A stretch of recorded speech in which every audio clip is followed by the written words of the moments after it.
Hello guys! Good afternoon! So today is actually gusto kong i-share sa inyo kasi marami nagtatanong sa akin sa Facebook at saka dito sa YouTube kung paano yung mga nanay na gusto magnegosyo kung paano kayo makapagsimula kasi na-inspire kayo sa akin. So, sobrang salamat kasi hindi ko mailubos maisip na marami pala akong nai-inspire ng mga nanay. So, sobrang salamat talaga. Kaya today, naisipan kong dahil mahal na mahal kayo at gusto ko rin kayong matulungan kung paano ko nagawa na yung aking part-time business is naging bread and butter na namin ngayon. Naging full-time na talaga namin siya na income. So, yun yung pag-uusapan natin ngayon. So, una sa lahat, sobrang nagpapasalamat ako sa Diyos na talagang dumating kami sa punto na ganito. And hindi ko naman pinangarap na dati na parang sobrang hirap na hirap kami sa buhay na kaya na namin makaabot sa puntong ganito. Hindi naman masabing kagaya kami ng iba na sobrang malalaking negosyo na, pero masasabi kong para sa akin success na ito, no? Kasi kung makikita niyo yung aming karanasan dati, makikita niyo yung itsura ng buhay namin, sobrang hirap talaga. Kaya eto, simulan na natin. So, meron akong nilista dito na 5. Ito yung pinaka-importanting ginawa ko na along the way, na sa mga tinaha ko na sa mga taong lumipas.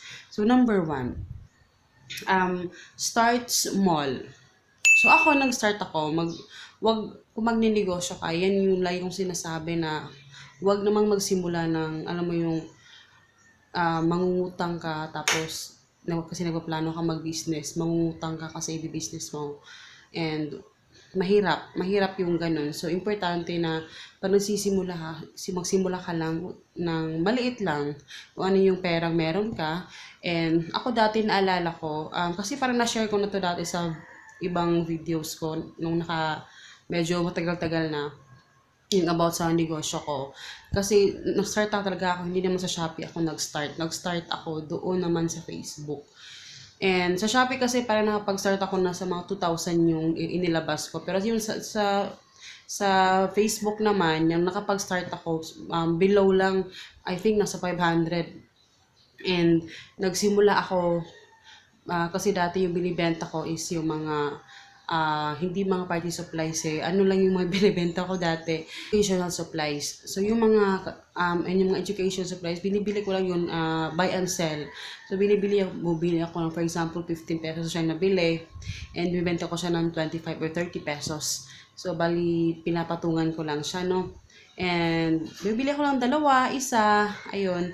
And talagang tinatsaga ko yan dati na mag-meet up kahit kakarampot lang naman kasi 'di ba meet up ka, meron ka pang pamasahe na igagastos, sobrang kakarampot lang talaga yung kita ko. Pero ano lang, subok lang pa rin ako ng subok kasi parang yung feeling na parang may bumibili sa'yo, masarap kasi yung sa feeling. Kaya ganun yung naging setup ko dati kahit mahirap at konti lang yung kita ko. And ganun lang nag-start. And pangalawa, set your goal. Eto, bakit pangalawa to set your goal? Dapat una to eh. Pero anyway, set your goal. What I mean dito sa set your goal is, dati nung nag-start ako mag-business guys, hindi nakaset sa utak ko na gusto kong umasenso na, alam mo yung magkaroon ng malaking negosyo talaga na grabe. Kasi feeling ko dati imposible. Ganun yung na pumasok sa isip ko. Ang naging goal ko lang dati, ito yung napaka-importante, kung ano yung reason kung bakit ito ginagawa. So dati, yung reason ko talaga na nag-start ako ng negosyong ito is, gusto ko lang talaga matulungan yung asawa ko. Kasi sobrang, alam mo yung isang tuka talaga. Ganun kahirap yung buhay. And naalala ko kasi dati, naalala ko dati kasi yung bahay namin tumutulo pa doon sa kahoy na bahay pa, hindi pa siya napaayos namin dati.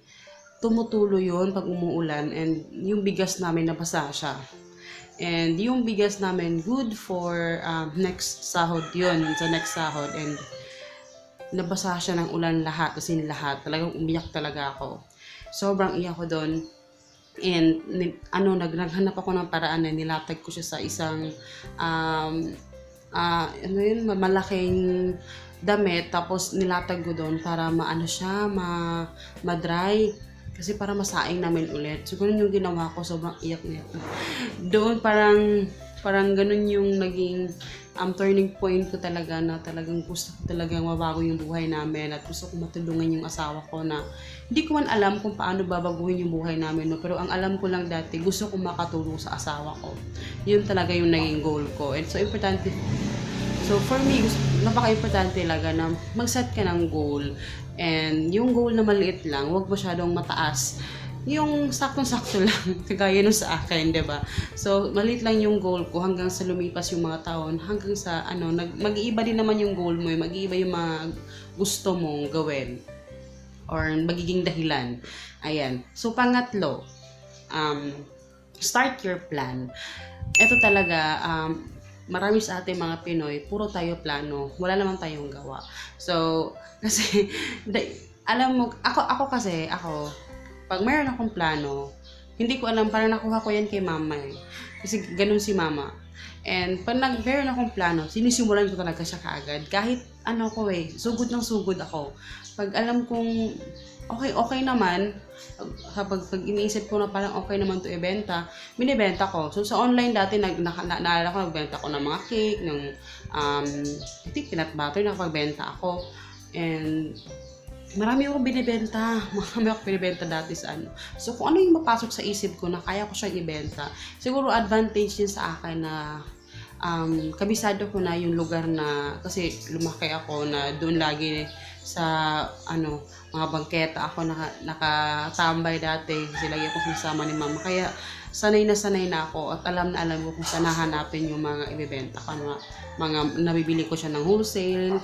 So, advantage din yun sa akin. Pero, ito talaga, pag meron kayong plano, guys, wag mo nang patagalin, start mo na. Kasi kung puro tayo plano, wala tayong gawa. Kasi iniisip natin, kasi minsan nagpaplano tayo, iniisip natin, ay, baka naman baka ganito, mag-fail, baka naman pag ko dyan, mapahiya ako, or parati tayo nauunahan ng takot natin, di ba? Puro tayo, paano kung, di ba? So, importante na simulan, kasi kung hindi mo sisimulan, hindi mo rin alam kung anong magiging resulta. So, yan yung palagi kong sinasabi kay Papa, na dapat ganun yung magiging mindset niya talaga. Yun. And number 4, be patient. Kasi, alam mo, pag nagde-negosyo tayo, hindi naman kasi agad-agad eh. Hindi agad-agad. Kasi, lalo na pag magbibenta ka, importante na meron talagang mataas yung pasensya mo. Kasi, kailangan mo siyang trabahuin. And, hindi naman pwedeng pag nagbenta ka, ngayon, pag binenta mo tong item na to, mabibenta ka agad. Hindi eh. Kailangan mong maghanap ulit ng ibang item na pwedeng gusto ng mga tao. Kasi maaaring hindi nila gusto yon, maaaring para sa'yo maganda yun, pero sa kanila hindi. So, kailangan mag-try. Ganon yung pinaka-best advice ko talaga sa inyo na maging pasensyoso talaga sa lahat ng bagay. Kasi, importante ito eh. Wag agad-agad. Kasi wala namang success na agad-agad eh. Dumating kami sa point na ganito na naging bread and butter na namin itong negosyong ito na aming mga paninda sa online is ilang taon ko itong tinrabaho. Minsan gumigising ako ng 3, ang ingay ng mga dogs, gumigising ako ng 3 a.m. Tapos minsan natutulog ako ng 10 p.m. para talagang, kasi gusto kong gawin lahat na nasa isip ko. Pag may naiisip ako, tapos hindi ako nagsasawang mag-research, tinitingnan ko yung mga kakompetensya ko, kung ano yung binibenta nila, kung ano yung mga possibilities na pwede kong maibenta sa shop. So, I never stop learning.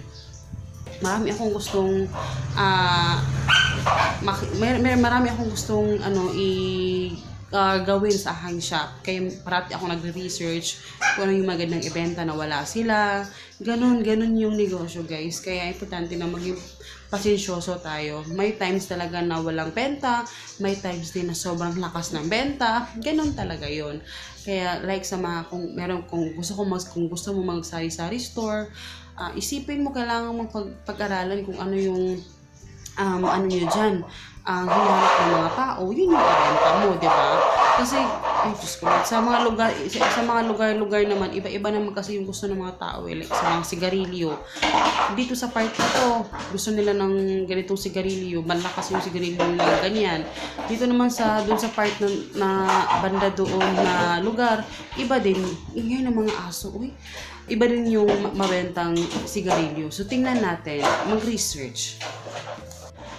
And my best tip, which is hinuli ko talaga, number 5, never give up. Ito talaga, guys, ito yung medyo nag-fail yung ibang nagde-negosyo dahil nag-give up ka agad, diba?